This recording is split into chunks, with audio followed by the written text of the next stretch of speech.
Good afternoon dear એવી school students. આપણે ગઈકાલે કાર્બન મોનોક્સાઇડ વિશે લર્ન કર્યું. હવે આજે આપણે કાર્બન ડાયોક્સાઇડ વિશે લર્ન કરવાના છે. કાર્બન મોનોક્સાઇડ અને કાર્બન ડાયોક્સાઇડ એ બંને કાર્બનના સ્થાયી ઓક્સાઇડ છે. તેમાં મોનોક્સાઇડ કરતાં પણ CO2 વધારે સ્થાયી ઓક્સાઇડ છે બીકોઝ તેમાં કાર્બનની ઓક્સિડેશન અવસ્થા +4 છે. The first and most, that's the preparation of carbon dioxide. તો કાર્બન ડાયોક્સાઇડની બનાવટ કેવી રીતે કરી શકાય? તો કાર્બન અથવા કાર્બન ધરાવતા ઈંધણની જ્યારે વધુ પડતા હવા ઓર વધુ પડતા ઓક્સિજનની હાજરીમાં જો એનું સંપૂર્ણ દહન કરવામાં આવે, ધેટ્સ અ કમ્પ્લીટ કમ્બશન.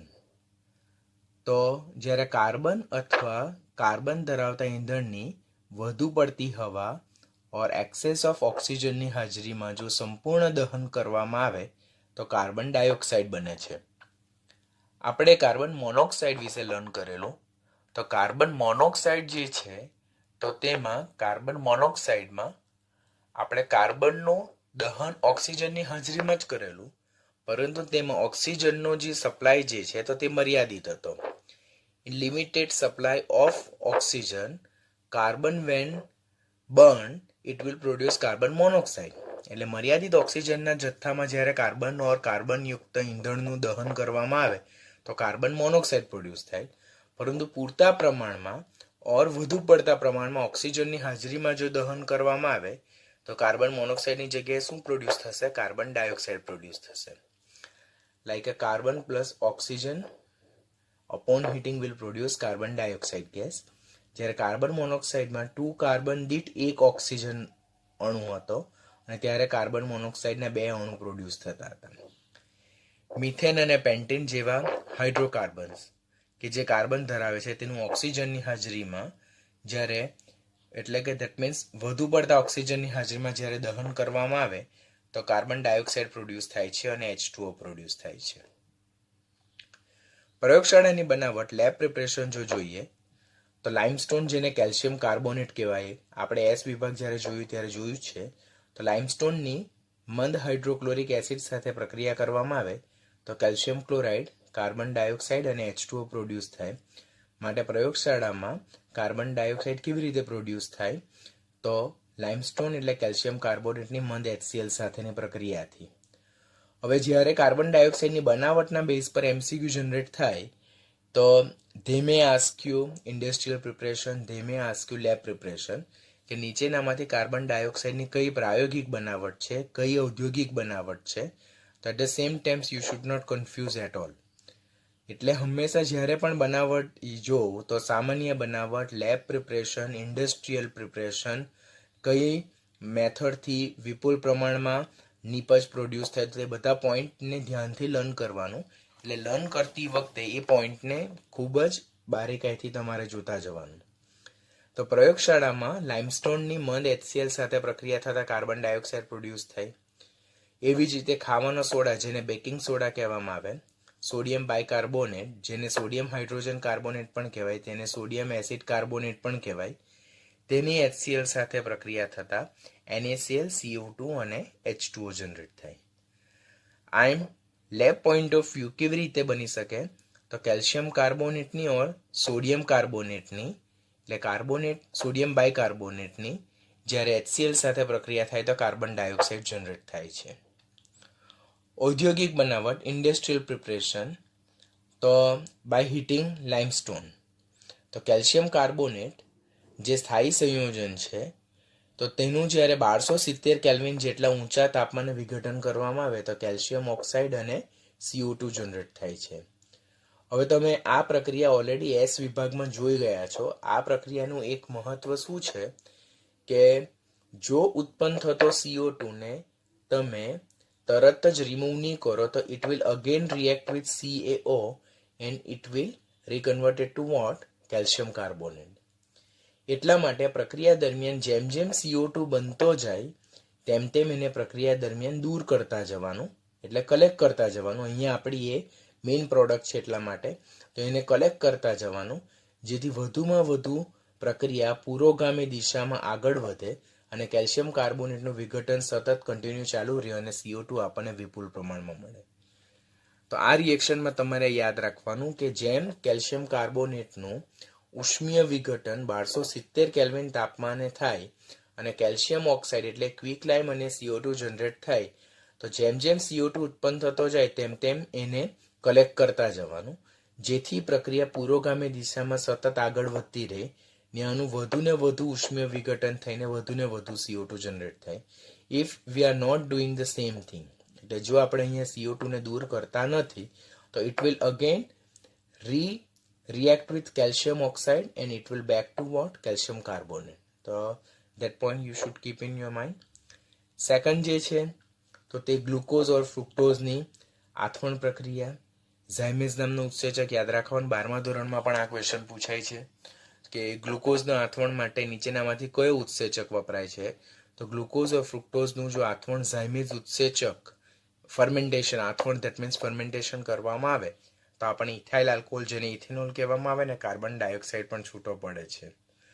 અહીંયા ઝાયમેઝ એટલે કે આથવણ પ્રક્રિયા ઝાયમેઝની હાજરીમાં પણ કરી શકાય ઓર અંડર એટલે કે ઈસ્ટ અંડર અનએરોબિક કન્ડિશનમાં જો લેવામાં આવે તો પણ આપણને ગ્લુકોઝમાંથી ઇથાઇલ આલ્કોહોલ મળે અને કાર્બન ડાયોક્સાઇડ છૂટો પડે. That is also industrial preparation. મોટા પ્રમાણમાં આલ્કોહોલનું ઉત્પાદન કરવાનું હોય ત્યારે બાય પ્રોડક્ટ તરીકે કાર્બન ડાયોક્સાઇડ છૂટો પડે છે. બીજી બનાવટ જોઈએ તો ઔદ્યોગિક બનાવટમાં તો એમોનિયાની બનાવટ માટે આપણને હાઇડ્રોજન વાયુની જરૂરિયાત પડે છે, હેબર પ્રોસેસ. તો એમોનિયા વાયુની બનાવટ માટે જે H2O જોઈએ તો એ H2O ની બનાવટ દરમિયાન પણ બાય પ્રોડક્ટ તરીકે શું મળે છે? CO2 મળે છે. લાઈક કે કાર્બન મોનોક્સાઇડની જ્યારે પાણીની વરાળ સાથે પ્રક્રિયા થાય ત્યારે CO2 મળે અને H2 છૂટો પડે છે, બરાબર. અને એવી જ રીતે મિથેનની પણ H2O સાથે પ્રક્રિયા કરવામાં આવે તો પાણીની વરાળ સાથે પ્રક્રિયા કરવામાં આવે તો CO2 અને H2 મળે. અહીંયા જે બે રિએક્શન છે તે ઓલરેડી આપણે કાર્બન મોનોક્સાઇડમાં લર્ન કરી ચૂક્યા છે, બટ અહીંયા જે H2 જે છૂટો પડે છે તો તે H2 હેબર પ્રોસેસ દરમિયાન ઉપયોગમાં લેવામાં આવે એમોનિયાના ઉત્પાદન માટે. એટલે આ H2 ને જનરેટ કરવા માટે આ રિએક્શન કરીએ છીએ અને તેમાં કાર્બન જે ડાયોક્સાઇડ જે છે તે આપણને બાય પ્રોડક્ટ તરીકે મળે છે. અન્ય બનાવટ લાઈક અ કેલેમાઇન જેને ઝિંક કાર્બોનેટ પણ કહેવામાં આવે, ZnCO3, તેનું પણ ઉષ્મીય વિઘટન જો કરવામાં આવે તો ઉષ્મીય વિઘટન કરવાથી આપણને ઝિંક ઓક્સાઇડ છૂટો પડે અને CO2 પણ છૂટો પડે છે. એવી રીતે સોડિયમ બાયકાર્બોનેટ જેને બેકિંગ સોડા કહેવામાં આવે, એને ખાવાનો સોડા પણ કહેવામાં આવે, સોડિયમ બાયકાર્બોનેટ પણ કહેવામાં આવે, સોડિયમ એસિડ કાર્બોનેટ પણ કહેવામાં આવે, તેનું પણ ઉષ્મીય વિઘટન કરવાથી Na2CO3 મળે જેને સોડિયમ કાર્બોનેટ કહેવામાં આવે, H2O છૂટો પડે અને CO2 બાય પ્રોડક્ટ તરીકે છૂટો પડે. Both reaction are important. 12થમાં તમને આ રિએક્શન પાછું કામ લાગશે જેને ભૂંજન પ્રક્રિયા કહેવામાં આવે, કેલ્સિનેશન પ્રક્રિયા, નોટ ભૂંજન, કેલ્સિનેશન પ્રક્રિયા કરવામાં આવે. અને સેકન્ડ વન જે છે તો આ સોડિયમ બાયકાર્બોનેટ છે તો તેનું ઉષ્મીય વિઘટન કરવાથી Na2CO3 એટલે કે આપણને વોશિંગ સોડા મળે, ધોવાનો સોડા મળે, H2 અને CO2 છૂટો પડે. તો એ as block point of view આ બંને રિએક્શન કેવા છે? આ as block point of view important છે અને આ 12માં મેટલર્જી ચેપ્ટરમાં ધાતુ કર્મ વિધિનું ઇમ્પોર્ટન્ટ રિએક્શન છે. આમ કાર્બન ડાયોક્સાઇડ જુદી જુદી પદ્ધતિથી મેળવી શકાય છે. પહેલી બનાવટ આપણે સામાન્ય જોઈ, કાર્બન ઓર કાર્બનયુક્ત ઈંધણનું પૂરતા પ્રમાણમાં ઓર વધુ પડતા ઓક્સિજનની હાજરીમાં સંપૂર્ણ દહન કરવાથી કાર્બન ડાયોક્સાઇડ મળે. પ્રયોગશાળામાં કેલ્શિયમ કાર્બોનેટ ઓર બેકિંગ સોડા જેને સોડિયમ બાયકાર્બોનેટ કહેવાય તેની મંદ HCl સાથેની પ્રક્રિયાથી મળે. ઔદ્યોગિક બનાવટમાં લાઇમસ્ટોનનું ઉષ્મીય વિઘટન કરવાથી આપણને કાર્બન ડાયોક્સાઇડ મળે. ગ્લુકોઝની ઝાયમેઝ ઉત્સેચકની હાજરીમાં આથવણ ઓર ઈસ્ટની અંડર અનએરોબિક કન્ડિશનમાં પણ આપણને ઇથાઇલ આલ્કોહોલ અને કાર્બન ડાયોક્સાઇડ મળે.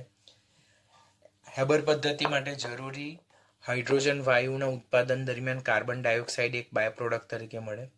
અને અન્ય બનાવટમાં જે ધાતુના સ્ટેબલ કાર્બોનેટ છે તેનું ઉષ્મીય વિઘટન કરવાથી ધાતુનો ઓક્સાઇડ કાર્બન ડાયોક્સાઇડ છૂટો પડે. અને સોડિયમ બાયકાર્બોનેટ જેને આપણે ખાવાનો સોડા, બેકિંગ સોડા કે તેનું ઉષ્મીય વિઘટન કરવાથી પણ આપણને કાર્બન ડાયોક્સાઇડ વાયુ મળે. તો these are overall preparation of carbon dioxide. બંધારણ વિશે જો વાત કરીએ તો electron dot structure for carbon dioxide molecule or electron બિંદુ નિરૂપણ, કાર્બન ડાયોક્સાઇડ અણુ માટેનું ઇલેક્ટ્રોન બિંદુ નિરૂપણ.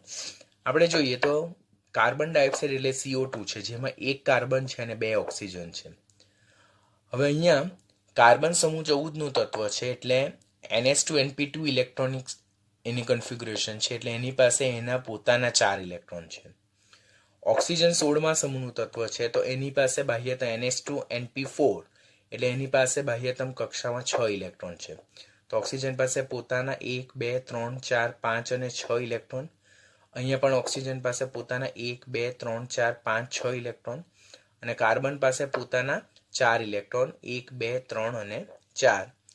આમ કાર્બન જે છે તો તે ઓક્સિજન સાથે પોતાના ઇલેક્ટ્રોનનું શેરિંગ કરે અને એ રીતે કાર્બન અને ઓક્સિજન વચ્ચે 2 સિગ્મા બંધનું નિર્માણ થાય છે અને 2 પાય બંધનું નિર્માણ થાય છે.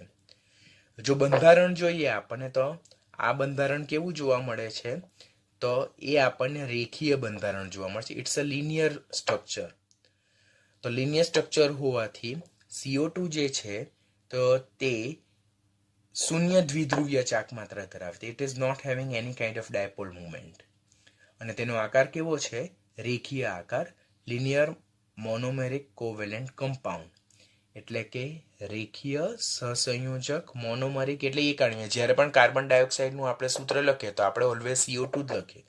CO2 twice time, CO2 thrice time, CO2 4 times એવું નથી રાઇટ કરતા, because it's a single monomeric molecule. એ એકાકી અણુ છે, એક અણુ સ્વરૂપે જ અસ્તિત્વ ધરાવે છે અને સહસંયોજક છે અને એનું બંધારણ કેવું છે? તો લિનિયર છે, એટલે કે રેખીય છે. હવે શા માટે એની દ્વિધ્રુવીય ચાક માત્રા 0 છે? તો આ કાર્બન છે, આ ઓક્સિજન છે, આ કાર્બન છે, ઓક્સિજન છે, એટલે અહીંયા એરો કાર્બનથી ઓક્સિજન તરફ હોય ને અહીંયા એરો કાર્બનથી ઓક્સિજન તરફ હોય. બંને બાજુની જે દ્વિધ્રુવીય ચાકમાં એટલે ડાયપોલ મુવમેન્ટ એકબીજાની અસરને શું કરે છે? નાબૂદ કરે છે, પરિણામી અસરને. પરિણામે કાર્બન ડાયોક્સાઇડ છે તેની ડાયપોલ મુવમેન્ટ 0 જોવા મળે છે. તો અહીંયાથી ક્વેશ્ચન શું પૂછાશે? તો પહેલા તો ઇલેક્ટ્રોન ડોટ સ્ટ્રક્ચર યાદ રાખવાનું. ત્યાર પછી કાર્બન અને ઓક્સિજન વચ્ચે 2 સિગ્મા બંધનું નિર્માણ થાય અને 2 પાય બંધનું નિર્માણ થાય. એટલે કાર્બન પ્રત્યેક ઓક્સિજન સાથે 1 સિગ્મા બંધ અને 1 પાય બંધ. અને કાર્બન ડાયોક્સાઇડમાં ઓવરઓલ સિગ્મા બંધની સંખ્યા કેટલી? તો 2 સિગ્મા બંધ અને 2 પાય બંધ થશે. એનો આકાર કેવો? રેખીય, એટલે કે લિનિયર. ડાયપોલ મુવમેન્ટ કેટલી? 0. અને કેવો છે? કોવેલેન્ટ છે, સહસંયોજક છે. શા માટે તે આપણે ઓલરેડી રાસાયણિક ગુણધર્મો જોઈ ગયા છે. અને કેવું છે? મોનોમરિક, એટલે એકાકી અણુ સ્વરૂપે જોવા મળે. ડાયમર ઓર ટ્રાઇમર ઓર ટેટ્રામર તરીકે જોવા મળતો નથી. That's all are important question. Carbon ડાયોક્સાઇડના અણુમાં કાર્બનનું સંકરણ કેટલું જોવા મળે છે? sp જોવા મળે છે. હવે અહીંયા પાય બંધ જોવું ને સિગ્મા બોન્ડ જોવું ને એ બધું તો ત્યારે સંકરણ વિશે તમારે કન્ફ્યુઝ નહીં થવાનું. ખાસ યાદ રાખવાનું, કાર્બન ડાયોક્સાઇડમાં કાર્બનનું સંકરણ કયા પ્રકારનું? sp. That is also important question. Bonding chapter તમે કેમિકલ બોન્ડિંગ જોયું તેમાં તમે લર્ન કર્યું જ હશે. અગેન રિવાઇઝિંગ કે કાર્બન ધરા અવસ્થામાં જોઈએ તો 2s કક્ષકમાં 2 ઇલેક્ટ્રોન ધરાવે અને 2p કક્ષકમાં 2 ઇલેક્ટ્રોન. એક 2px માં છે અને એક 2py માં છે. કારણ કે કાર્બન 14મા સમૂહનું તત્વ છે, એટલે ધરા અવસ્થામાં, ભૂમિગત અવસ્થામાં, ગ્રાઉન્ડ સ્ટેટમાં એની બાહ્યતમ કક્ષામાં 4 ઇલેક્ટ્રોન હોય. 2 2s કક્ષકમાં અને 2 2p કક્ષકમાં. When it come back to its excited state, એટલે જ્યારે ઉત્તેજિત અવસ્થામાં આવે છે કાર્બન, તો ત્યારે આ જે 2s માંનો એક ઇલેક્ટ્રોન છે તે 2pz માં જમ્પ થાય. આમ એને વેલેન્સ શેલમાં 4 અયુગ્મિત ઇલેક્ટ્રોન થાય. તે બંધ બનાવવામાં ભાગ લે માટે કાર્બનની સંયોજકતા કેટલી છે? 4 છે. એની મેક્સિમમ કોવેલેન્સી કેટલી છે? 4 છે. એ 4 બંધ બનાવી શકે. અહીંયા કાર્બને 4 બંધ બનાવેલા છે જો ઓક્સિજન સાથે, જેમાં 2 સિગ્મા બંધ છે અને 2 પાય બંધ છે. હવે આ જે 4 અનપેર ઇલેક્ટ્રોન છે એટલે અયુગ્મિત ઇલેક્ટ્રોન છે, તેમાં s કક્ષકમાંનો એક ઇલેક્ટ્રોન અને 2px માંનો એક ઇલેક્ટ્રોન, તો તે sp હાઇબ્રિડાઇઝેશનમાં ઇન્વોલ્વ થાય છે. sp હાઇડ્રોજન એટલે 2s માનો એક ઇલેક્ટ્રોન અયુગ્મિત ઇલેક્ટ્રોન અને 2px માનો એક અયુગ્મિત ઇલેક્ટ્રોન તો sp હાઇબ્રિડાઇઝેશનમાં ઇન્વોલ્વ થાય છે. જ્યારે 2py અને 2pz માં જે પ્યોર p ઓર્બિટલ છે તો તે બે ઓક્સિજન પરમાણુ સાથે કયા બંધનું નિર્માણ કરે છે? p બંધનું નિર્માણ કરે છે. That means they are forming pi bond actually. તો કાર્બન ડાયોક્સાઇડમાં બાહ્યતમ કક્ષામાં ઉત્તેજિત અવસ્થામાં કાર્બન પાસે 4 અયુગ્મિત ઇલેક્ટ્રોન છે. તેમાં 2s અને 2px માનો એક અયુગ્મિત ઇલેક્ટ્રોન sp સંકરણમાં ઇન્વોલ્વ થાય. જ્યારે જે પ્યોર p કક્ષકના એક ઇલેક્ટ્રોન જે છે તો they will form pi bond with a oxygen atom, એટલે ઓક્સિજન પરમાણુ સાથે સંમિશ્રિત થઈને પાઈ બંધનું નિર્માણ કરે, જેને p બંધ પણ કહી શકાય. Same things we can learn by here કે કાર્બન છે તો ઉત્તેજિત અવસ્થામાં એની પાસે 4 અયુગ્મિત ઇલેક્ટ્રોન છે. કાર્બન ડાયોક્સાઇડમાં 2 ઓક્સિજન છે. ઓક્સિજન જે છે તો તે NH2NP4 ઇલેક્ટ્રોનિક સ્ટેટ ધરાવે બીકોઝ એ 16મા સમૂહનું તત્વ છે.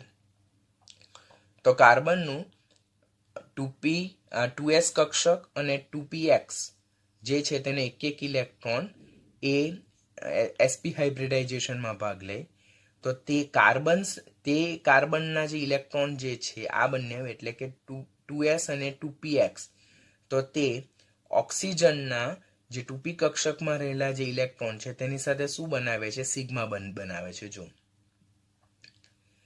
કાર્બનના 2s કક્ષક અને 2px કક્ષક કે જે sp હાઇબ્રિડાઇઝેશન સંકરણમાં ઇન્વોલ્વ થાય છે તે ઓક્સિજનના 2py અને બીજા ઓક્સિજનના 2py સાથે સિગ્મા બંધ બનાવે છે. અને કાર્બનના જે 2py અને 2pz માં જે એક ઇલેક્ટ્રોન રહી જાય જે હાઇબ્રિડાઇઝેશનમાં ભાગ લેતા નથી તો તે ઓક્સિજનની જે બંને પ્રત્યેક ઓક્સિજનની 2pz સાથે કયા બંધનું નિર્માણ કરે છે? પાઈ બંધનું નિર્માણ કરે છે. આમ કાર્બનના તો 1, 2, 3 અને 4 જે અયુગ્મિત ઇલેક્ટ્રોન છે તે બંધ બનાવવામાં યુટિલાઇઝ થઈ ગયા. 2s અને 2px ના સિગ્મા બંધ બનાવવામાં ભાગ લે છે. કોની સાથે? ઓક્સિજનની 2py સાથે, બંને પ્રત્યેક ઓક્સિજનની 2py સાથે. અને કાર્બનની 2py અને 2pz ના એક અયુગ્મિત ઇલેક્ટ્રોન જે પાઈ બંધ બનાવે છે તે કોની સાથે? પ્રત્યેક ઓક્સિજનની 2pz માં રહેલા અયુગ્મિત ઇલેક્ટ્રોન સાથે એ શું બંધનું નિર્માણ કરે છે? પાઈ બંધનું નિર્માણ કરે. આમ કાર્બનની મેક્સિમમ કોવેલેન્સી 4 થાય છે. શા માટે? કારણ કે ઉત્તેજિત અવસ્થામાં એની બાહ્યતમ કક્ષામાં 4 અયુગ્મિત ઇલેક્ટ્રોન છે એટલે maximum it can form 4 bond એટલે 4 બંધ બનાવી શકે. ને કાર્બન ડાયોક્સાઇડમાં પ્રત્યેક એટલે કાર્બન તો એક જ છે જે પ્રત્યેક ઓક્સિજન સાથે એક સિગ્મા બંધ અને એક પાઈ બંધનું નિર્માણ કરે. બરાબર છે. અને કાર્બન બંને ઓક્સિજન સાથે એક સિગ્મા બંધ અને એક પાઈ બંધ. આમ ઓવરઓલ કાર્બન ડાયોક્સાઇડમાં 2 સિગ્મા બંધ અને 2 પાઈ બંધ જોવા મળે. આમ કાર્બન ડાયોક્સાઇડમાં કાર્બનનું સંકરણ sp જોવા મળે. એનો આકાર રેખીય થશે, એકાકી સહસંયોજક અણુ હશે અને ડાયપોલ મોમેન્ટ કેટલી સ્વીકારવામાં આવે? 0 સ્વીકારવામાં આવે. ટેક્સ્ટબુકનું બંધારણ બહુ શોર્ટલી એક્સપ્લેન કરેલ છે પણ નીટ પોઈન્ટ ઓફ વ્યૂ તમારે બંધારણને બહુ ડિટેલમાં લર્ન કરવાનું છે. Be very careful here.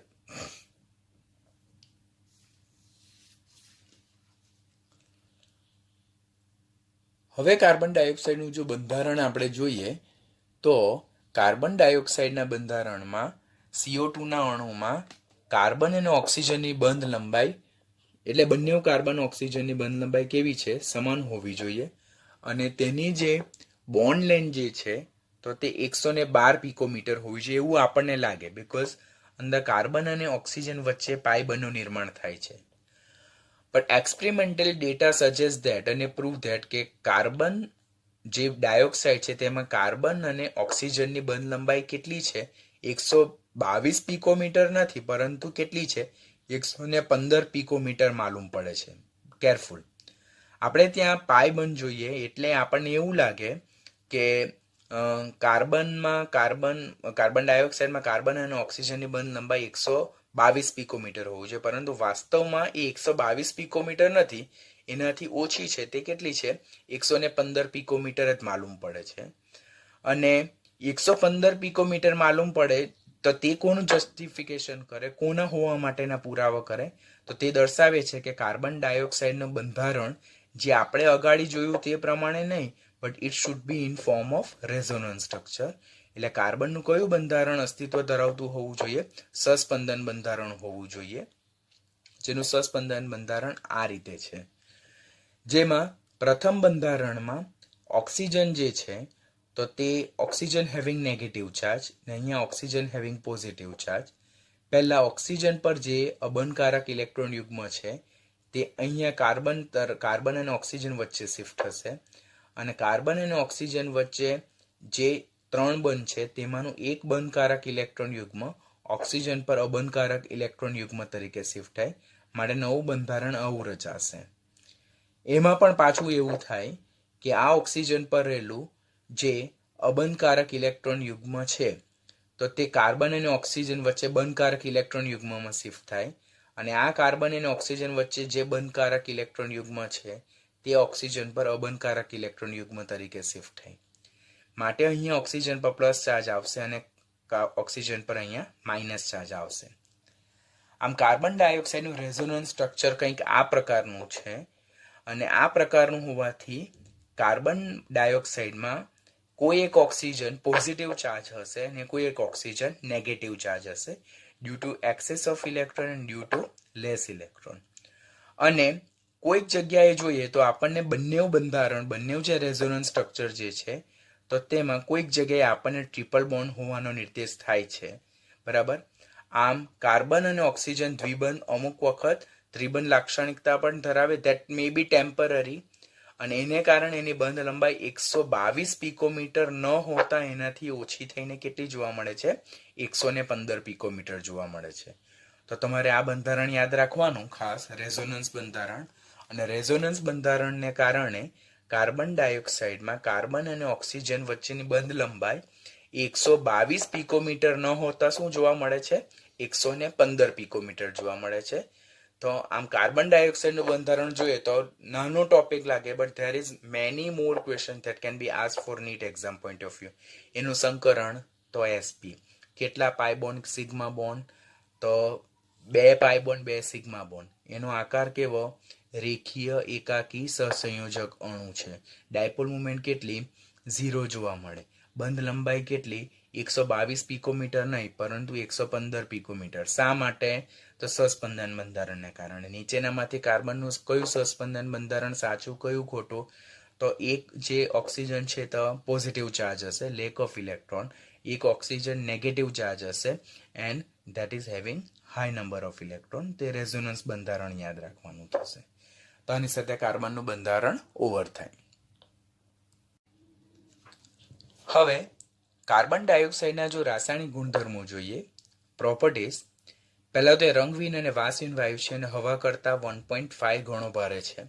આપણે ટેક્સ્ટબુકમાં એ પોઈન્ટ નથી આપ્યો, પણ આપણે કોમ્પિટિટિવની બુકમાં આપેલો છે તો આપણે યાદ રાખવાનો થાય, કારણ કે પાછળ ફાયર એક્સટિંગ્યુઝર એની પ્રોપર્ટી આવશે તેમાં એનો આ પોઈન્ટ આપણને કામ લાગશે. તો એ કલરલેસ છે અને it is odourless. It is not having any kind of specific odour. આપણે વાતાવરણમાં કાર્બન ડાયોક્સાઇડ હોય પણ એની હાજરી આપણે મહેસૂસ નથી કરી શકતા, because it is not having any identical color and it is not having any identical smell.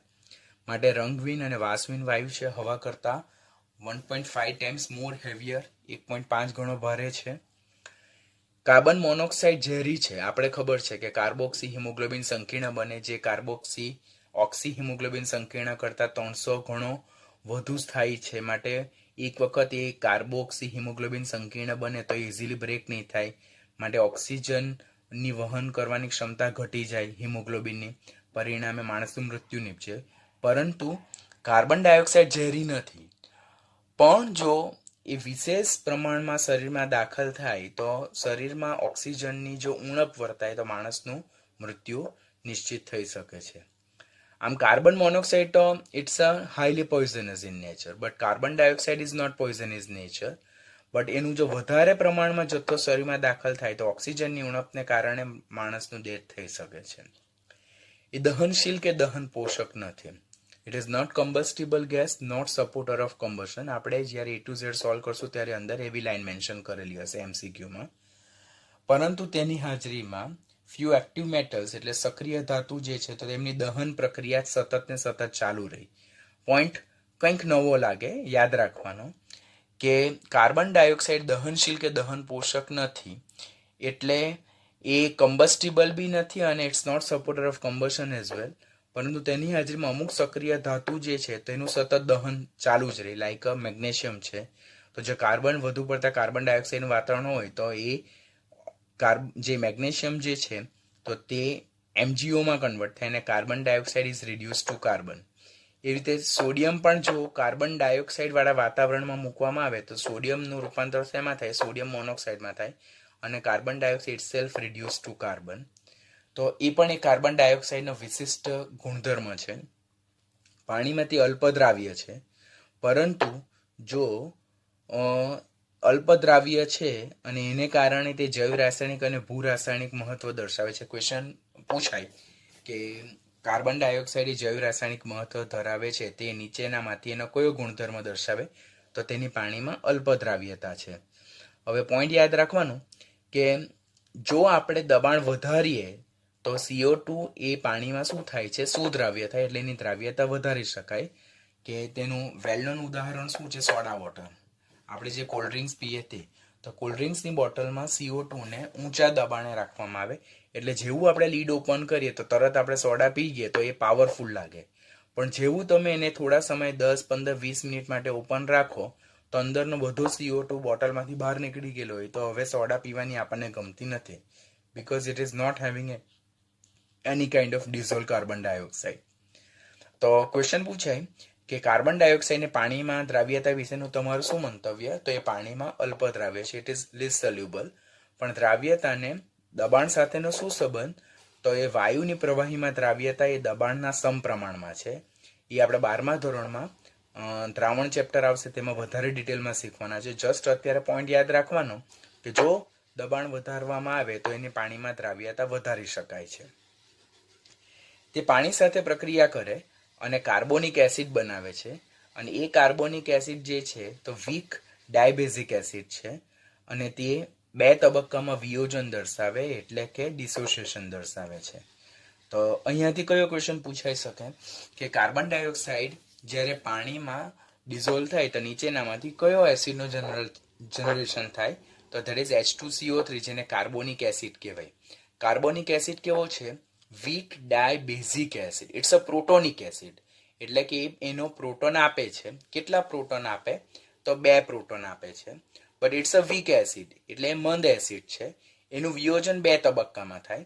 પહેલા તબક્કામાં એક H+ છૂટો પડે અને આપણને HCO3 આયન મળે, જેને બાયકાર્બોનેટ આયન કહેવાય. એને હાઇડ્રોજન કાર્બોનેટ પણ કહેવાય અને એને એસિડ કાર્બોનેટ આયન પણ કહી શકાય.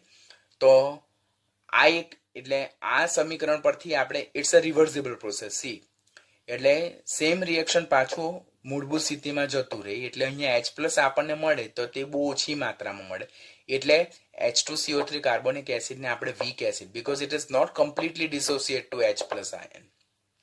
અન્ય એસિડની જેમ લાઈક HCl છે, HNO3 છે, H2SO4. હવે આ bicarbonate ion, acid carbonate ion, તેની પાસે એક H+ છે, તેનું પણ વિયોજન થાય તો બીજો H+ છૂટો પડે અને CO3-2 આયન મળે. આમ H2SO3 કેટલા તબક્કામાં વિયોજન પામે? 2 તબક્કામાં વિયોજન પામે, અને કુલ કેટલા H+ આપે? 2 H+ આપે. પ્રથમ તબક્કામાં કયો આયન મળે? બાયકાર્બોનેટ આયન મળે. આમ એ પ્રથમ એ બાયકાર્બોનેટ શ્રેણીના ક્ષાર રચી શકે છે, લાઈક NaHCO3 છે, પછી CaHCO3 ટ્વાઇસ છે. ને બીજા તબક્કામાં જો H+ વિયોજન પામે તો એ કાર્બોનેટ આયન આપે, એટલે કાર્બોનેટ શ્રેણીના ક્ષાર રચી શકે છે. તો હંમેશા યાદ રાખવાનું કે કાર્બોનિક એસિડ કેટલી પ્રકારની શ્રેણીના ક્ષાર રચી શકે છે? તો એ 2 પ્રકારની શ્રેણીના ક્ષાર રચી શકે. It is forming two series of salt. First one is the bicarbonate series and second one is carbonate series. Bicarbonate series માં કયો ઋણ આયન હોય? એનાયન હોય, that is bicarbonate ion HCO3-, અને કાર્બોનેટ સિરીઝમાં CO3-2. તો આપણે આ પોઈન્ટ યાદ રાખવાના થાય કે H2CO3 નું વિયોજન 2 ટાઈમ થાય. પહેલા ટાઈમ એક H+ વિયોજન પામે તો બાયકાર્બોનેટ મળે, બીજો H+ વિયોજન પામે તો કાર્બોનેટ આયન મળે. આમ બે આયન બાયકાર્બોનેટ આયન અને કાર્બોનેટ આયન ધરાવતા એ બે પ્રકારના ક્ષાર રચી શકે છે. જેમ કે અહીંયા આપણે જોઈએ તો સોડિયમ બાયકાર્બોનેટ NaHCO3 જેને આપણે બેકિંગ સોડા કહીએ, ખાવાનો સોડા, અને અહીંયા Na2CO3 તો ધોવાનો સોડા જેને વોશિંગ સોડા કહેવામાં આવે છે. તો તે પોઈન્ટ યાદ રાખવાનું. This is also important line. આપણે ઓલરેડી એનહાઇડ્રાઇડ વિશે લર્ન કર્યું છે. આમ CO2 એ કાર્બોનિક એસિડનો એનહાઇડ્રાઇડ છે. તો આપણને એમ થાય સર એટલે તો જ્યારે CO2 ને પાણીમાં ડિઝોલ્વ કરવામાં આવે બરાબર તો આપણને એનો ઓક્સો એસિડ મળે જેને કાર્બોનિક એસિડ કહેવાય. તો અહીંયાથી ક્વેશ્ચન પૂછાય નીટ પોઈન્ટ ઓફ વ્યૂ કે કાર્બન ડાયોક્સાઇડનો ઓક્સો એસિડ કયો છે? તો that's a carbonic acid H2CO3. Carbon dioxide નો ઓક્સો એસિડ શું છે? તો that's a H2CO3 carbonic acid. કેમ? તો જ્યારે પર્ટિક્યુલર ઓક્સાઇડને પાણીમાં દ્રાવ્ય કરવામાં આવે તો એનો અનુવર્તી ઓક્સો એસિડ મળે છે. ઓલરેડી આપણે રેડોક્સ ચેપ્ટરમાં એના વિશે ડિટેલમાં લર્ન કર્યું જ છે. એસ વિભાગમાં પણ ડિટેલમાં લર્ન કર્યું છે. Again we are revising. અને ઓક્સો એસિડનું જો નિર્જલીકરણ કરવામાં આવે, ડિહાઇડ્રેશન કરવામાં આવે અને જે ઓક્સાઇડ પ્રાપ્ત થાય તો તે ઓક્સો એસિડનો અનુવર્તી એનહાઇડ્રેટ કહેવાય. આમ કાર્બન ડાયોક્સાઇડનો ઓક્સો એસિડ એટલે પાણીમાં દ્રાવ્ય કરતા એનું કયું નિપજ મળે? Carbonic acid. તો કાર્બોનિક એસિડ એ કાર્બન ડાયોક્સાઇડનો ઓક્સો એસિડ છે. અને કાર્બોનિક એસિડનું ડિહાઇડ્રેશન, નિર્જલીકરણ, રિવર્સ પ્રોસેસ આપણે જો વાત કરીએ તો કાર્બોનિક એસિડમાંથી પાણીનો અણુ દૂર થતા, નિર્જલીકરણ થતા, ડિહાઇડ્રેશન થતા CO2 મળે. આમ CO2 is a anhydrate product of carbonic acid. આમ CO2 એ H2CO3 નો શું છે? એનહાઇડ્રેટ છે. That's a important line. તમારે ખાસ પોઈન્ટ યાદ રાખવાનો. કાર્બન ડાયોક્સાઇડનું દ્રાવણ જે છે, કાર્બન ડાયોક્સાઇડનું આ જે દ્રાવણ તે શું શું ધરાવે? તો CO2 પણ ધરાવે, H2CO3 પણ ધરાવે, બાયકાર્બોનેટ બી ધરાવે અને કાર્બોનેટ બી ધરાવે. Because it's not the single process, it's a double arrow process. એટલે એમની વચ્ચે ઇક્વિલિબ્રિયમ છે. જો તો માટે CO2 નું દ્રાવણમાં આપણી પાસે CO2 બી હશે, કાર્બોનિક એસિડ બી હશે, બાયકાર્બોનેટ બી હશે અને કાર્બોનેટ આયન બી હશે. નું ઇક્વિલિબ્રિયમ મિક્સચર, સંતુલિત મિશ્રણ હોવાને કારણે આ જે પોઈન્ટ જે છે H2CO3 અને HCO3- એક બફર પ્રણાલી માટે ખૂબ જ અગત્યનું ઘટક તરીકે પ્રૂવ થાય. અને આ બફર પ્રણાલી જે છે તો તે શરીરમાં જે બ્લડ પીએચ છે, રુધિરની પીએચ ને 7.26 થી 7.42 ની વચ્ચે નિયંત્રિત રાખવામાં મદદ કરે છે.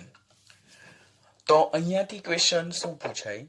તો અહીંયાથી ક્વેશ્ચન ડેપ્થ ક્વેશ્ચન, નીટનો ડેપ્થ ક્વેશ્ચન કે જેમાં આપણે થોડા ગૂંચવાઈ જઈએ. તો CO2 નું દ્રાવણ નીચેનામાંથી કયા કયા સ્પીસીસ ધરાવે? તો carbon dioxide, H2CO3, bicarbonate ion અને કાર્બોનેટ આયનનું ઇક્વિલિબ્રિયમ મિક્સચર જે છે. અને કઈ બફર પ્રણાલી? તો ધેટ ઇઝ H2CO3/HCO3- એટલે કે કાર્બોનિક એસિડ અને બાયકાર્બોનેટ આયનની બફર પ્રણાલી. તે ક્યાં મદદરૂપ થાય? તો રુધિરની પીએચ ને 7.24 થી 7.42 ની વચ્ચે મેન્ટેન રાખવામાં એ મદદરૂપ થાય છે. હવે આપણને એમ થાય કે સર બફર એટલે શું? તો તમે લોઅર સ્ટાન્ડર્ડમાં I think so 9th or 10th માં બફર વિશે લર્ન કર્યું હશે કે બફર એટલે the solution which resist the change in pH. એટલે કે જે પીએચમાં થતો પ્રતિકારને અટકાવે તેવા દ્રાવણને શું કહેવામાં આવે? બફર. અને હજુ આપણે એક ચેપ્ટર શીખવાનું બાકી છે, ઇક્વિલિબ્રિયમ ચેપ્ટર. તો એ ઇક્વિલિબ્રિયમ ચેપ્ટરમાં તમે આ બફર વિશે બહુ ડિટેલમાં લર્ન કરવાના છો. આમ કાર્બન ડાયોક્સાઇડના 5 રાસાયણિક ગુણધર્મો જોઈ ગયા બાદ એનો છઠ્ઠો રાસાયણિક ગુણધર્મ જે છે તો તે વાતાવરણમાં કાર્બન ડાયોક્સાઇડનું સામાન્ય પ્રમાણ કેટલું છે? 0.03%. ધેટ ઇઝ બાય વોલ્યુમ, એટલે કદથી એટલું એનું પ્રમાણ છે. હવે વાતાવરણમાંથી કાર્બન ડાયોક્સાઇડને દૂર કેવી રીતે કરી શકાય? તો તે પ્રકાશ સંશ્લેષણ, ફોટોસિન્થેસિસ પ્રોસેસ. તમને ખબર છે કે ગ્રીન પ્લાન્ટ એટલે કે લીલી વનસ્પતિ ક્લોરોફિલ પિગમેન્ટની હાજરીમાં, chlorophyll is a green colour pigment કે જે ગ્રીન પ્લાન્ટને ગ્રીન બનાવે. તો એ ક્લોરોફિલ જે ગ્રીન પિગમેન્ટ છે તે અને સૂર્યપ્રકાશની હાજરીમાં વાતાવરણમાંના CO2 નો ઉપયોગ કરીને પાણીની હાજરીમાં, એટલે CO2 અને પાણી વચ્ચે પ્રક્રિયા થઈને શું બનાવે? પોતાનો ખોરાક જાતે બનાવે, લાઈક ગ્લુકોઝ અને સ્ટાર્ચ. એટલે વાતાવરણમાં કાર્બન ડાયોક્સાઇડનું પ્રમાણ 0.03% બાય વોલ્યુમ છે અને તેને વાતાવરણમાંથી દૂર કેવી રીતે કરી શકાય? તેને વાતાવરણમાંથી પ્રકાશ સંશ્લેષણ એટલે કે ફોટોસિન્થેસિસ પ્રોસેસ દ્વારા દૂર કરી શકાય. આપણે નથી દૂર કરતા, લીલી વનસ્પતિ દૂર કરે. કેવી રીતે? તો લીલી વનસ્પતિ ક્લોરોફિલ જે ગ્રીન કલર પિગમેન્ટ છે તે અને સૂર્યપ્રકાશની હાજરીમાં વાતાવરણમાંથી CO2 ને શોષે અને H2 સાથે પ્રક્રિયા કરીને ગ્લુકોઝ અને સ્ટાર્ચ બનાવે જે વનસ્પતિના ખોરાક તરીકે જરૂરી છે અને જે આપણને પણ ખોરાક પૂરો પાડે. આ રિએક્શન તમારે યાદ રાખવાના. રેડોક્સ ચેપ્ટરમાં આપણે આ રિએક્શન લર્ન કર્યું છે. Same reactions can be rewritten as 6CO2 plus 6H2O gives C6H12O6 plus 6O2. પણ એ ન લખતા આપણે આ રિએક્શન લખીએ છીએ. શા માટે? તે આપણે ઓલરેડી એનસીઈઆરટીની એક્સરસાઇઝમાં સોલ્વ કર્યું છે. સેકન્ડ રિએક્શન સ્ટાર્ચ ઓર સેલ્યુલોઝનું પણ આ રીતે છે. This is not given in text book, પણ નીટ પોઈન્ટ ઓફ વ્યૂ તમારે યાદ રાખવાનું છે. અહીંયા એક્સ સ્ટાર્ચ ઓર સેલ્યુલોઝ જે છે તો તે પોલિસેકેરાઇડ છે. એટલે અહીંયા જેટલા એક્સ અણુ આવશે તેટલા જ એક્સ અણુ અહીંયા આવશે બંને બાજુએ. તો એ રિએક્શન તમારે યાદ રાખવાનું. નોટ મચ ઇમ્પોર્ટન્ટ, એક વખત જોઈ રાખવાનું. કદાચ પૂછાય તો આપણને આવડવું જોઈએ, પૂછાવાના ચાન્સીસ ઓછા છે. પણ આપણે યાદ રાખવાનું પ્રકાશ સંશ્લેષણ દ્વારા લીલી વનસ્પતિ ગ્લુકોઝ મેક્સિમમ બનાવે અને સ્ટાર્ચ અને સેલ્યુલોઝ પણ બનાવવાની વૃત્તિ રાખી શકે છે. રિએક્શન વિથ લાઇમ વોટર એટલે કે ચૂનાના નીતરિયા પાણી સાથેની પ્રક્રિયા. ઓલરેડી એસ વિભાગમાં જે સમૂહ 2 જે છે તેમાં આપણે બહુ જ ઇમ્પોર્ટન્ટ ફ્લો ચાર્ટ ફોર્મમાં આપણે જોઈ ગયા છે. અગેન ક્વિકલી આપણે રિવાઇઝ કરી નાખીએ. તો જ્યારે ચૂનાનું નીતર્યું પાણી એટલે કે કેલ્શિયમ હાઇડ્રોક્સાઇડ એક્વિયસ માંથી આપણે લિમિટેડ સપ્લાય ઓફ CO2 કરીએ એટલે કે મર્યાદિત પ્રમાણમાં CO2 પસાર કરીએ તો આપણને કેલ્શિયમ કાર્બોનેટના અદ્રાવ્ય અવક્ષેપ મળે કે અદ્રાવ્ય અવક્ષેપ છે જેને કારણે જે દ્રાવણ છે તે દૂધિયું બને અને આપણને મિલ્કીનેસ પ્રોડ્યુસ થાય, મિલ્કી અપિયરન્સ આવે. તો પહેલા તો પોઈન્ટ શું યાદ રાખવાનું કે લાઇમ વોટર એટલે ચૂનાને નીતર્યા પાણીની મર્યાદિત પ્રમાણમાં કાર્બન ડાયોક્સાઇડ સાથે પ્રક્રિયા થતા કેલ્શિયમ કાર્બોનેટ બને જે અદ્રાવ્ય છે, અવક્ષેપ સ્વરૂપે જોવા મળે. તો તે દ્રાવણને કેવું બનાવે છે? દૂધિયું બનાવે છે. Produce milkiness or turbidity in a solution. That's due to formation of insoluble precipitate of calcium carbonate. But if you are passing again of excess of carbon dioxide, એટલે આ દ્રાવણમાંથી જો તમે હજુ પણ કાર્બન ડાયોક્સાઇડને પસાર કર્યા કરો એટલે વધુ પડતો કાર્બન ડાયોક્સાઇડ પસાર કરો તો આ જે કાર્બોનેટ સ્પીસીસ છે એટલે કેલ્શિયમ કાર્બોનેટના અવક્ષેપ જે છે તો તે કેલ્શિયમ બાયકાર્બોનેટમાં રૂપાંતર પામે. Are you getting what I am saying? Limited supply જો તમે લાઇમ વોટરમાં કાર્બન ડાયોક્સાઇડનો મર્યાદિત જથ્થો પસાર કરો તો કેલ્શિયમ કાર્બોનેટના અદ્રાવ્ય અવક્ષેપ બને છે અને દ્રાવણ કેવા રંગનું બને છે? દૂધિયા રંગનું બને એટલે કે મિલ્કી અપિયરન્સ આવે. પરંતુ જો આ લાઇમ વોટરમાં તમે વધુ પડતો CO2 પસાર કર્યા કરો તો કેલ્શિયમ કાર્બોનેટનું રૂપાંતર શેમાં થાય? કેલ્શિયમ બાયકાર્બોનેટમાં થાય. આ અદ્રાવ્ય છે જ્યારે કેલ્શિયમ બાયકાર્બોનેટ એ કમ્પ્લીટલી સોલ્યુબલ છે એને કારણે જે દ્રાવણ છે તેનો દૂધિયો રંગ શું થાય છે? દૂર થાય છે. ટર્બિડિટી ઓર મિલ્કી અપિયરન્સ ડિસઅપિયર થાય છે. અને આ જે કેલ્શિયમ બાયકાર્બોનેટ છે તેને જો તમે હીટ કરો તેમાંથી કેલ્શિયમ કાર્બોનેટ છૂટો પડે, CO2 છૂટો પડે અને H2O છૂટો પડે. આ ફ્લો ચાર્ટ આપણે ઓલરેડી એસ વિભાગમાં લર્ન કરેલ છે. જેઈ મેઇનમાં પણ આ રિએક્શન પૂછાયું છે અને નીટમાં પણ આ રિએક્શન પૂછાયું છે. Be very careful. એ 2-3 ચેપ્ટરને ક્લબ કરતો એક સિંગલ ટોપિક છે તો આપણને પૂછાવાના ચાન્સીસ ઘણા છે. કે આપણી પાસે એમ ક્વેશ્ચન પૂછાય કે સોલ્યુશન એ છે તેમાંથી લિમિટેડ સપ્લાય ઓફ CO2 કરતાં ટર્બિડિટી પ્રોડ્યુસ થાય ને બી કમ્પાઉન્ડ મળે. એમાંથી વધુ પડતો બીના સોલ્યુશનમાંથી જો વધારે પડતો CO2 પસાર કરવા મળે તો દ્રાવણનો દૂધિયો રંગ દૂર થાય. સીને જો હીટ કરવામાં આવે તો આપણને પાછું બી મળે. તો આઈડેન્ટિફાઈ ABC. તો એ ટાઈપનો ક્વેશ્ચન જે છે આપણે ઓલરેડી અગાડી લર્ન કર્યો છે. અહીંયા પણ પોઈન્ટ ઓફ વ્યૂ આવ્યો તો સમજાવી દીધું, તો ધ્યાનમાં રાખવાનું. હવે જો કેલ્શિયમ હાઇડ્રોક્સાઇડની 1 મોલ કાર્બન ડાયોક્સાઇડ સાથે પ્રક્રિયા થાય તો કેલ્શિયમ કાર્બોનેટ મળે. પરંતુ 2 મોલ કાર્બન ડાયોક્સાઇડ સાથે પ્રક્રિયા થાય તો દ્રાવણ દૂધિયા રંગનું બનતું નથી કારણ કે કેલ્શિયમ બાયકાર્બોનેટ મળે. અહીંયા તમે ગૂંચવાઈ જશો. 1 મોલ સાથે કેલ્શિયમ કાર્બોનેટ મળે અને 2 મોલ સાથે કેલ્શિયમ બાયકાર્બોનેટ મળે. દ્રાવણ દૂધિયા રંગનું બનતું નથી because it is Bing soluble in water. Ammonia સાથેની પ્રક્રિયા કરવામાં કે જ્યારે એમોનિયા સાથે કાર્બન ડાયોક્સાઇડ ઊંચા તાપમાન એટલે 453 થી 473 કેલ્વિન અને 220 એટમોસ્ફેરિક પ્રેશર સાથે ગરમ કરવાનું. તો પહેલામાં આપણને એમોનિયમ કાર્બામેટ એક ઇન્ટરમીડિયેટ સ્પીસીસ મળે NH2COONH4 અને એનું વિઘટન કરવામાં આવે, ડિકમ્પોઝિશન કરવામાં આવે તો આપણને એમાંથી યુરિયા છૂટો પડે છે. બરાબર. આમ કાર્બન ડાયોક્સાઇડ જે છે તો યુરિયા જેવા ફર્ટિલાઇઝરની બનાવટમાં પણ વપરાય છે, તો તે પણ યાદ રાખવાનું.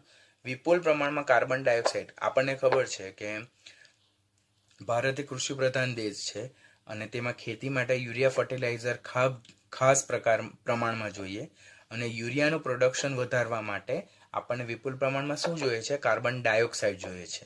તો ક્વેશ્ચન પૂછાય કે યુરિયાનું ઉત્પાદન વધારવા માટે નીચેનામાંથી કયું સ્પીસીસ વિપુલ પ્રમાણમાં વપરાય? તો that is carbon dioxide gas. તો તે પોઈન્ટ યાદ રાખવાનું. પછી રિડક્શન, કે જ્યારે કાર્બનની કાર્બન ડાયોક્સાઇડ સાથે પ્રક્રિયા કરવામાં આવે તો carbon being oxidise to carbon monoxide, જ્યારે carbon dioxide being reduce to what? Carbon monoxide process. આ પોઈન્ટ પણ યાદ રાખવાની છે તમારે.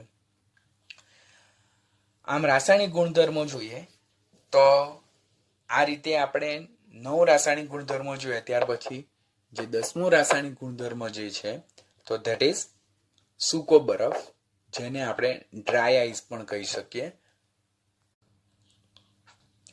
નીટ પોઈન્ટ ઓફ વ્યૂનો ઇમ્પોર્ટન્ટ ટોપિક ધેટ ઇઝ સૂકો બરફ, એને જ ડ્રાય આઈસ પણ કહી શકાય. ઘન કાર્બન ડાયોક્સાઇડને સૂકો બરફ કહેવાય, એને જ કાર્ડ આઈસ પણ કહેવાય અને એને જ ડ્રાય કોલ્ડ પણ કહેવાય. આ બધા એના સિનોનિમ્સ છે, ખાસ યાદ રાખવાનું તમારે. સૂકો બરફ એટલે શું?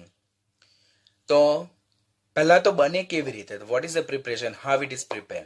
તો કાર્બન ડાયોક્સાઇડ ગેસને જ્યારે આપણે અતિશય ઠારણ કરીએ એટલે કુલિંગ કરીએ 50 થી 60 વાતાવરણ દબાણ દરમિયાન, તો કાર્બન ડાયોક્સાઇડનું એ પ્રવાહી કાર્બન ડાયોક્સાઇડમાં રૂપાંતર થાય. ઇનિશિયલી ગેસમાંથી લિક્વિડમાં કન્વર્ટ થાય આટલા વાતાવરણ દબાણે. હજુ જો એને 35 વાતાવરણ દબાણે એનું કુલિંગ કરવામાં આવે તો અમુક પ્રવાહી જે છે તેનું બાષ્પીભવન થઈ જાય અને અમુક પ્રવાહીનું બાષ્પીભવન થઈ જાય એટલે એ પ્રવાહીમાંથી બાષ્પમાં રૂપાંતર પામે અને એની પછાડી જે એટલું બધું તાપમાન નીચું જ લઈ જશે કે જે બાકીના જે પ્રવાહી કાર્બન ડાયોક્સાઇડ જે છે તો તે ડ્રાય કાર્બન ડાયોક્સાઇડમાં રૂપાંતર પામે અને એની કન્સિસ્ટન્સી આઈસ જેવી કન્સિસ્ટન્સી હોય અને એને કમ્પ્રેશન દ્વારા આપણે ડ્રાય આઈસના બ્લોકમાં કન્વર્ટ કરી શકીએ. તો હવે ડ્રાય આઈસ સૂકો બરફ પ્રોડ્યુસ થાય તો પહેલાં કાર્બન ડાયોક્સાઇડ વાયુ લીધું, તેનું આપણે કુલિંગ કર્યું કેટલા વાતાવરણ દબાણે? 50 થી 60 વાતાવરણ દબાણે. હવે દબાણ આપવામાં આવે તો ડેફિનેટલી ગેસ ઇઝ લિક્વિફાઈડ એટલે કે વાયુનું પ્રવાહીકરણ થયું. ઓલરેડી તમે દ્રવ્ય અવસ્થામાં ચેપ્ટરમાં જોયું છે. તો CO2 gas is converted to CO2 liquid. હજુ બી આપણે દબાણ વધારીએ એટલે કે 35 એટમોસ્ફિયર જેટલું દબાણ વધારીએ છીએ તો આ જે CO2 લિક્વિડ છે તેનો અમુક હિસ્સો જે છે તો બાષ્પીભવન પામે અને અમુક હિસ્સો પ્રવાહી સ્વરૂપે રહે છે. હવે બાષ્પીભવન જેટલા બી અણુ ઝડપથી એટલા સ્પીડમાં એ વેપરાઇઝ થાય કે એની પછાડી એકદમ ઇન્ટેન્સ કુલિંગ પ્રોડ્યુસ કરે, તાપમાન એકદમ નીચું લઈ જાય અને જેને કારણે જે CO2 પ્રવાહી સ્વરૂપે રહી ગયેલા છે તે CO2 એ લિક્વિડ સ્ટેટમાંથી CO2 સોલિડ ફોર્મમાં કન્વર્ટ થઈ જાય અને એની કન્સિસ્ટન્સી કોના જેવી છે? આઈસ જેવી છે. માટે એને શું કહેવામાં આવે છે?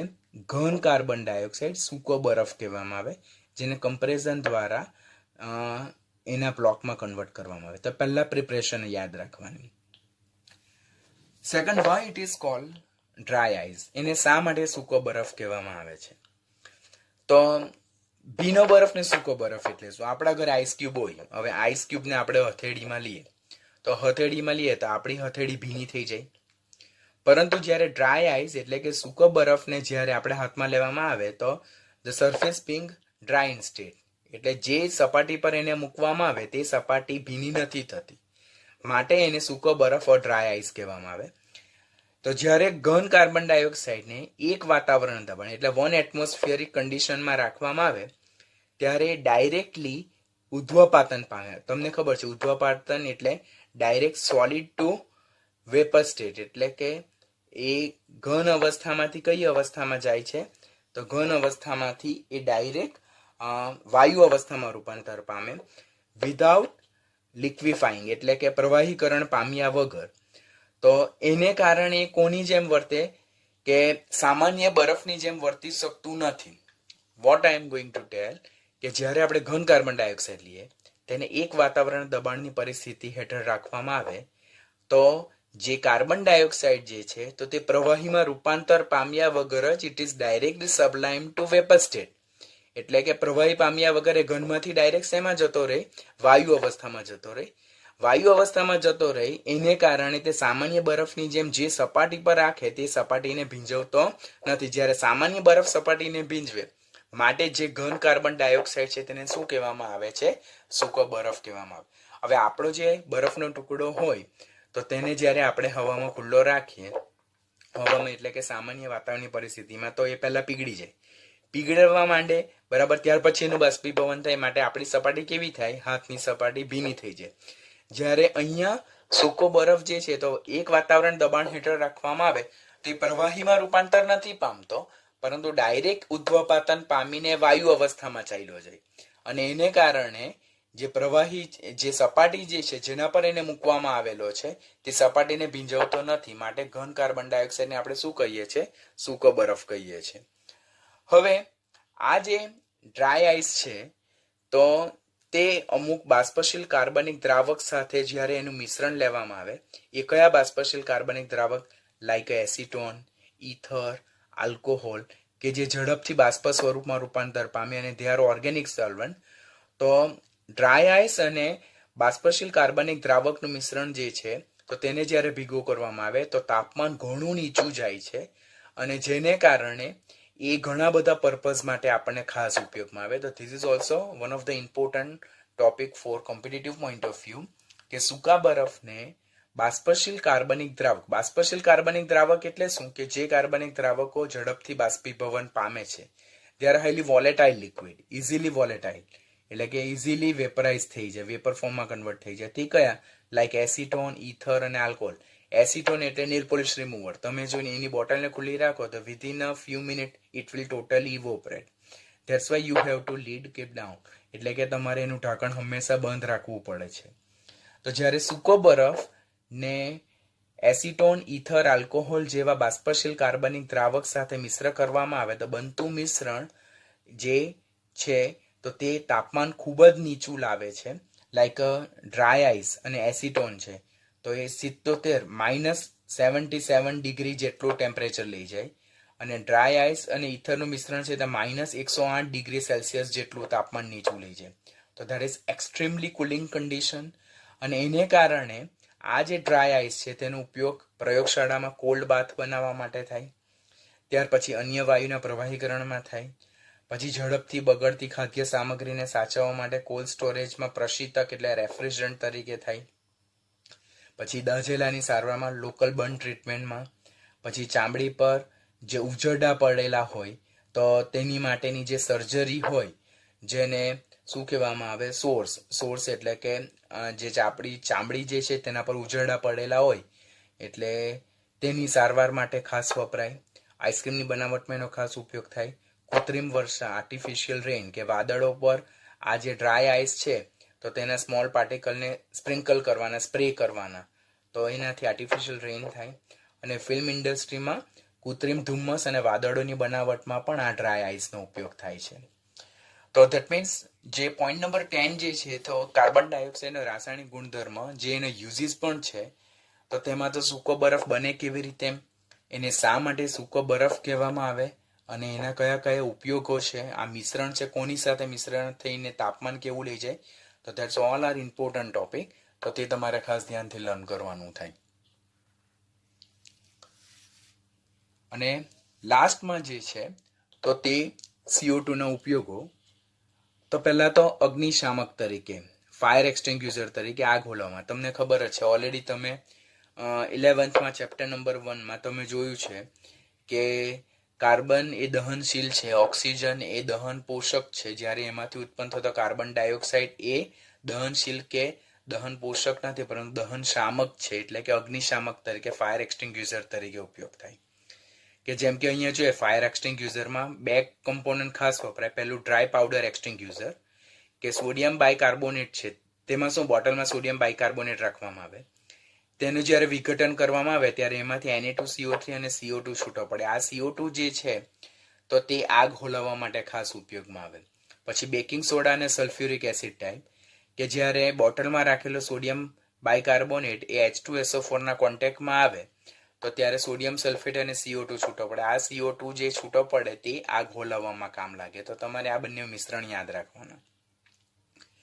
એ વજનમાં ભારે છે અને દહન પ્રક્રિયામાં મદદરૂપ ન થતો હોવાથી આગ હોલવવા માટે એનો વિશેષ ઉપયોગ થાય. જે ફાયર એક્સટિંગ્યુઝર જે છે તે નળામાં સોડિયમ બાયકાર્બોનેટ ભરવામાં આવે અને સોડિયમ બાયકાર્બોનેટની HCl ઓર H2SO4 સાથે પ્રક્રિયા થતા જે CO2 છૂટો પડે તો એ ફાયર એક્સટિંગ્યુઝરમાંથી રિલીઝ થતો CO2 એ આગ હોલવવા માટે કામમાં લાગે. ખાસ યાદ રાખવાનું.